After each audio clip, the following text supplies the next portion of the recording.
Hi, ടിജോയാണ്. ഇന്ന് നമ്മൾ പോണത് ഇടുക്കി ജില്ലയിലെ അറക്കുളം പഞ്ചായത്ത് സ്ഥിതി ചെയ്യുന്ന പതിപ്പള്ളിയിലെ തെക്കുഭാഗം സ്ഥലത്തേക്കാണ്. ഇവിടുത്തെ ആൾക്കാരുടെ ഒരു ദുരിതം കാണിച്ചു തരാൻ വേണ്ടിയാണ് നമ്മൾ ഇന്നത്തെ വീഡിയോ. അപ്പോൾ അത് മുമ്പിൽ കാണുന്ന ഒരു പാലം കണ്ടോ?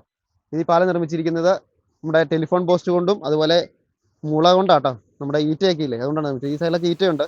അപ്പോൾ ആൾക്കാരെ ഈ പതിപ്പള്ളി തെക്കും ഭാഗത്തുള്ള ആൾക്കാരെ എടാടിലേക്ക് പോയിട്ടാണ് അവിടുന്ന് ബസ് കയറി വേറെ സ്ഥലങ്ങളിലേക്കൊക്കെ പോകുന്നത്. അപ്പോൾ അതിന് അവർ ഉപയോഗിക്കുന്ന പാലമാണ് നമ്മളിപ്പോൾ കാണുന്നത് കേട്ടോ. ശരിക്കും പതിപ്പള്ളി തെക്കും ഭാഗം മുതൽ എടാട് വരെയുള്ള വഴി ഇതുവരെ ലിങ്ക് ആയിട്ടില്ല, കണക്ട് ആയിട്ടില്ല. അതുകൊണ്ടാണ് ഇപ്പോൾ ഈ കാണുന്ന രീതിയിലുള്ള പാലം ഇവർ ഉപയോഗിക്കുന്നത്. പാലത്തിനൊക്കെ എന്തോ ഒരു സേഫ്റ്റി ഉണ്ടോ നിങ്ങളൊന്ന് ആലോചിച്ച് നോക്കിയാണ്.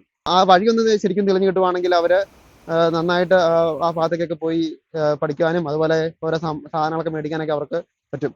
ഇപ്പോഴത്തെ അവസ്ഥ എന്ന് പറഞ്ഞു കഴിഞ്ഞാൽ മാസത്തിൽ ഒരിക്കലൊക്കെ റേഷൻ വണ്ടിയിലെ കൊണ്ടുവന്നൊക്കെയാണ് അവര് ഇവിടുന്ന് സാധനം മേടിക്കുന്നത്. അല്ലെങ്കിൽ മൂലോടത്തിനൊക്കെ പോകാന്ന് പറഞ്ഞാൽ ഈ ഇപ്പൊ നമ്മൾ കാണുന്ന വഴി എന്ന് പറഞ്ഞാൽ വളരെ മോശമുള്ള വഴിയാണ്. അത് ഈ ഒരു ജീപ്പിന് പോകുന്ന വഴി മാത്രമേ ഉള്ളൂ. ആ വഴിയാണെങ്കിൽ വളരെ മോശമുള്ള വഴിയാണ്. അപ്പം ഈ പാലം ഞാൻ നിൽക്കുന്ന പാലം കണ്ട ഇത് ആടുന്നവരെ ഉണ്ട് കണ്ടോ. ഇത് കോൺക്രീറ്റ് നമ്മൾ എന്താ പറയുക സ്ലാബ് ഉണ്ടാക്കിയിട്ടാണ് ഇത് നിർമ്മിച്ചിരിക്കുന്നത്. അപ്പം ഈ വഴിയൊക്കെ എത്രയും പെട്ടെന്ന് തുറന്നു കൊടുക്കുമെന്ന് നമുക്ക് പ്രതീക്ഷിക്കാം. കാരണം അങ്ങനെയാണെങ്കിൽ ഈ നാട്ടുകാർക്ക് എത്രയും എളുപ്പത്തിൽ തന്നെ നമുക്ക് എടാടൊക്കെ എത്തിച്ചേരാൻ സാധിക്കും.